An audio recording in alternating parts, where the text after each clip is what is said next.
Hello दोस्तों, राधे राधे, जय श्री श्याम। तो आज है नरक चतुर्दशी। यह त्यौहार हिंदुओं का महत्वपूर्ण त्यौहार है। इस दिन मान्यता है कार्तिक कृष्ण चतुर्दशी के दिन प्रातःकाल तेल लगाकर और अपमार्ग की पत्नियों को जल में डालकर स्नान करने से नरक से मुक्ति मिलती है और विधि विधान से पूजा करने वाले को स्वर्ग की प्राप्ति होती है। इसमें संध्या के समय दीपक जलाया जाता है, जो कि यमराज के लिए जलाते हैं।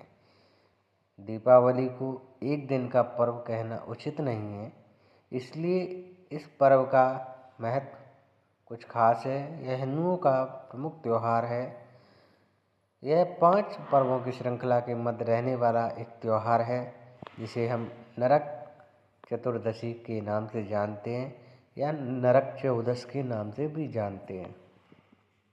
तो जैसे एक मंत्री समुदाय के बीच राजा दीपावली से 2 दिन पहले धन त्रयोदशी, फिर नरक चतुर्दशी, फिर छोटी दीपावली, फिर दिवाली, गोवर्धन पूजा व बाली प्रतिपदा, भाई दूज।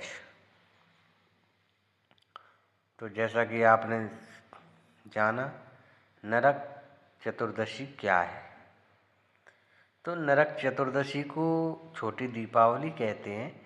इसे छोटी दीपावली इसलिए कहा जाता है क्योंकि दीपावली से एक दिन पहले रात के समय उसी प्रकार दिए की जगमगाहट से रात के तिमिर को प्रकाश पुंज से दूर भगा दिया जाता है, जैसे दीपावली की रात को होता है।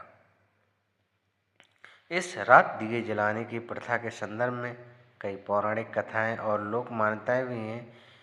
कथा के अनुसार आज के दिन भगवान श्री कृष्ण ने अत्याचारी और दुराचारी नरकासुर का वध किया था और 16,100 कन्याओं का नरकासुर के बंदीगृह से मुक्त कराकर उन्हें सम्मान प्रदान किया था।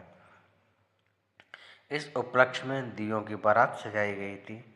इस दिन के व्रत और पूजा के संदर्भ में एक अन्य कथा यह भी है कि रंतिदेव नामक एक पुण्य आत्मा और धर्मात्मा राजा थे।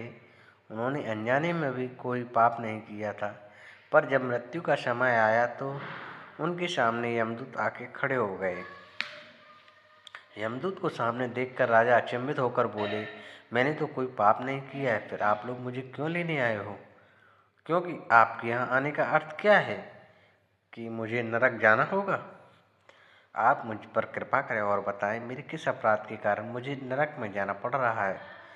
पुण्यात्मा राजा के अनुनय भरी वाणी सुनकर यमदूत ने कहा, हे राजन, एक बार आपके द्वार से एक भूखा ब्राह्मण लौट गया था, उसी का पाप कर्म का फल है ये।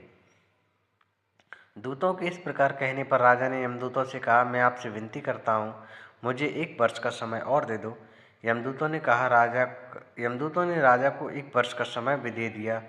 राजा ने अपनी समस्या लेकर ऋषियों के पास पहुँचे और उन्हें सारी बात बता दी और उनसे कहा, कृपया आप इस पाप से मुक्ति का उपाय मुझे बताएं। तो ऋषि बोलते हैं कि कार्तिक मास की कृष्ण पक्ष की चतुर्दशी का व्रत करें और ब्राह्मणों को भोजन करवाकर उनके प्रति हुए अन्य अपराधों के लिए क्षमा याचना मांगें। तो राजा ने वैसा ही किया जैसे ऋषि ने उन्हें बताया था। इस प्रकार राजा पाप से मुक्त हो गए, उन्हें विष्णु लोक में स्थान प्राप्त हुआ। उसी दिन से पाप और नरक से मुक्ति हेतु भूलोक में कार्तिक चतुर्दशी के दिन का व्रत प्रचलित है। इस दिन सूर्योदय से पूर्व में उठकर तेल लगाकर और पानी में चिरचिरी के पत्ते डालकर उनसे स्नान करने से बड़ा महत्व माना गया है। स्नान के पश्चात विष्णु मंदिर में और कृष्ण मंदिर में भगवान का दर्शन करना अत्यंत पुण्यदायक कहा जाता है। इससे पाप कटता है और रूप सौंदर्य की प्राप्ति होती है। कार्तिक कृष्ण पक्ष की चतुर्दशी को उपरोक्त कारणों से नरक चतुर्दशी, रूप में चतुर्दशी और छोटी दीपावली के नाम से जाना जाता है।